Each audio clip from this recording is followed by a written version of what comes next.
भगवान शिव के बारे में ऐसा कहा जाता है कि भगवान शिव त्रिलोक के आदि और अंत के देवता हैं, जिनके आगे दुनिया की सभी शक्तियां असफल हो जाती हैं। लेकिन क्या आपको मालूम है आखिर भगवान शिव का जन्म कैसे हुआ था?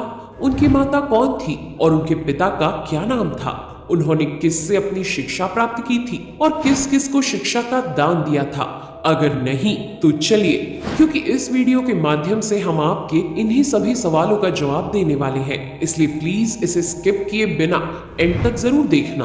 दोस्तों, आज सबसे पहले भगवान शिव के जन्म से जुड़ी पहली कहानी यानी शिव पुराण की एक लोकप्रिय कथा के बारे में बताने वाले हैं। शिव पुराण के अनुसार भगवान शिव को स्वयंभू माना जाता है, जिसका मतलब होता है कि भगवान शिव का जन्म स्वयं ही हुआ था। यानी कि इससे एक बात तो साफ हो जाती है कि ना ही भगवान शिव की कोई माता है और ना ही उनके कोई पिता है। इसी कारण से भगवान शिव पंच तत्वों से भी परे हैं, जिस कारण से इन्हें मृत्यु का भी कोई भय नहीं है और इनकी मृत्यु कभी नहीं हो सकती। पर अब बात करते हैं विष्णु पुराण में बताई गई भगवान शिव के जन्म से जुड़ी हुई एक और कहानी के बारे में। विष्णु पुराण में बताया गया है कि भगवान विष्णु के माथे से निकलने वाले तेज के कारण भगवान शिव की उत्पत्ति हुई थी और उनके नाभि से निकलते हुए तेज से कमल पर विराजमान ब्रह्मा जी का जन्म हुआ था। मगर दूसरी ओर भगवान विष्णु के जन्म के बारे में शिव पुराण में बताया गया है कि एक बार की बात है जब भगवान शिव अपने घुटने मल रहे थे और उनके घुटनों से निकलने वाले मैल से भगवान श्री विष्णु जी का जन्म हुआ था। पर अगर ऐसा हुआ है तो विष्णु पुराण और शिव पुराण एक दूसरे से बिल्कुल अलग हैं। इस कथा के अलावा भगवान शिव के जन्म की एक और पौराणिक कथा काफी ज्यादा पॉपुलर है, जिसे शायद आपने बड़े बुजुर्गों से सुना होगा। पर अगर नहीं सुना तो आपकी जानकारी के लिए बता दें कि एक बार की बात है जब भगवान विष्णु और परम ब्रह्मा जी के बीच इस बात पर बहस छिड़ गई थी कि आखिर इस संसार में सबसे महान कौन है। और जब भगवान विष्णु और भगवान ब्रह्मा इस बात को लेकर बहस कर रहे थे तो एक जलते हुए खंबे के रूप में महादेव उनके बीच आए थे। दोस्तों, वो दोनों इस रहस्य को नहीं समझ पाए और तभी अचानक से एक आवाज आई जिसने कहा कि जो भी इस खंबे का छोर ढूंढ लेगा वही सबसे महान कहलाएगा।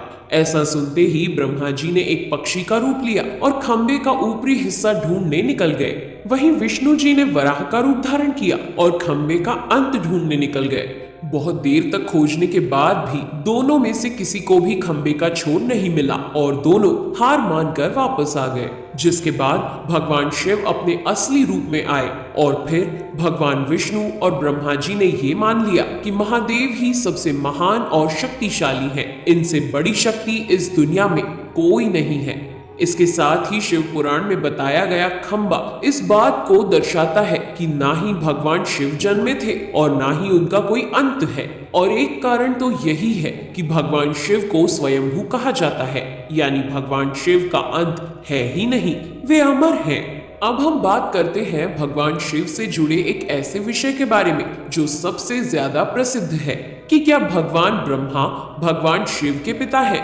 जी हाँ, इनकी ये कहानी लोगों के बीच काफी प्रसिद्ध है। तो आपको बता दें कि आखिर किस प्रकार भगवान शिव ने ब्रह्मा पुत्र के रूप में जन्म लिया था। इसके पीछे विष्णु पुराण की एक पौराणिक कथा है, जिसके अनुसार जब धरती, आकाश, पाताल या कहें पूरा यूनिवर्स जलमग्न यानी पानी में डूबा हुआ था, तब भगवान विष्णु के अलावा कोई भी देव या प्राणी इस संसार में नहीं था। तब केवल विष्णु ही जल सतह पर अपने शेष नाग पर लेटे हुए नजर आ रहे थे। जिसके बाद उनकी नाभि से कमल की डंडी पर ब्रह्मा जी प्रकट हुए और जब भगवान ब्रह्मा और भगवान विष्णु इस यूनिवर्स से संबंधित बातें कर रहे थे तब भगवान शिव प्रकट हुए, जिसके बाद ब्रह्मा ने उन्हें पहचानने से इनकार कर दिया। इस कारण से भगवान शिव रूठ गए और उनके रूठ जाने के कारण भगवान विष्णु ने उन्हें दिव्य दृष्टि प्रदान कर ब्रह्मा जी को भगवान शिव की याद दिलाई।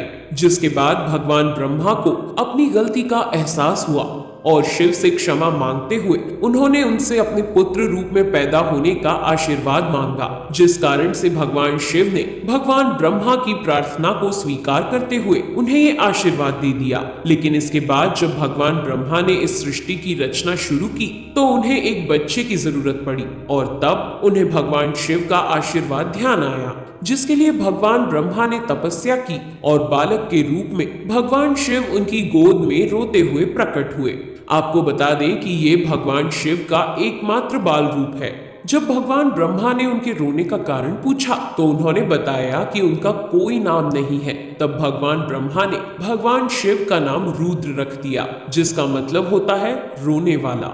पर इसके बावजूद भी भगवान शिव चुप नहीं हुए, इसलिए ब्रह्मा ने उन्हें दूसरा नाम दिया, पर शिव को वो नाम भी पसंद नहीं आया और फिर भी वे चुप नहीं हुए। इस तरह शिव को चुप कराने के लिए भगवान ब्रह्मा ने भगवान शिव को 108 नाम दिए थे, जो रुद्र, शर्व, भाव, उग्र, भीम, पशुपति, ईशान और महादेव जैसे नाम थे। और शिव पुराण के अनुसार उनके ये नाम पृथ्वी पर लिखे गए थे। इसके बाद बात आती है श्रीमद् देवी महापुराण की। तो श्रीमद् देवी महापुराण में भगवान शिव की माता और पिता के बारे में बताया गया है। श्रीमद् देवी महापुराण के अनुसार देखा जाए तो एक बार जब भगवान नारद जी ने अपने पिता भगवान ब्रह्मा जी से पूछा कि सृष्टि का निर्माण किसने किया है, साथ ही भगवान विष्णु, भगवान शिव और आपके माता पिता कौन है, तब भगवान ब्रह्मा जी ने नारद जी को त्रिदेवों के जन्म के बारे में बताया। जो बताया वो वाकई चौंका देने वाली बात थी। दरअसल उन्होंने कहा कि देवी दुर्गा और शिव स्वरूप ब्रह्मा के योग से ब्रह्मा, विष्णु और महेश का जन्म हुआ था। यानी प्रकृति का रूप लिए माँ दुर्गा ही हम तीनों की माता है और ब्रह्मा यानी काल सदाशिव हमारे पिता है। इसके साथ ही श्रीमद् देवी महापुराण में भी भगवान विष्णु और भगवान ब्रह्मा के बीच हुए झगड़े की एक कहानी मिलती है, जिसके अनुसार एक बार श्री ब्रह्मा जी और विष्णु जी में झगड़ा हुआ और दोनों में बहस छिड़ी हुई थी। तब भगवान ब्रह्मा ने कहा कि सृष्टि को मैंने बनाया है और मैं ही प्रजापिता हूँ, जिसके जवाब में भगवान विष्णु जी ने कहा कि मैं आपका पिता हूँ क्योंकि आप मेरी नाभि से निकले हुए कमल से पैदा हुए हैं। और धीरे धीरे कर ये बहस बढ़ती गई।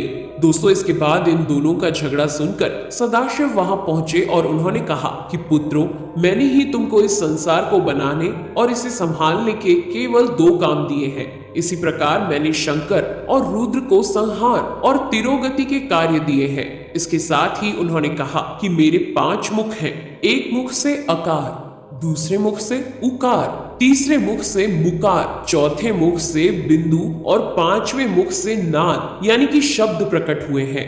उन्हीं 5 को एक साथ मिलाकर देखा जाए तो एक अक्षर ओम बनता है, जिसे आज हम सभी भगवान शिव के मूल मंत्र के रूप से जानते हैं। इतना कहने के बाद भगवान ब्रह्मा और विष्णु दोनों ही समझ गए कि भगवान शिव से ज्यादा शक्तिशाली इस दुनिया में कुछ भी नहीं है और दोनों ने भगवान शिव को प्रणाम किया और चले गए। चलिए दोस्तों, अब जब आप भगवान शिव के बारे में इतना तो जान ही चुके हैं, तो क्या आपको पता है कि आखिर भगवान शिव ने किससे शिक्षा प्राप्त की थी और उनके गुरु कौन थे?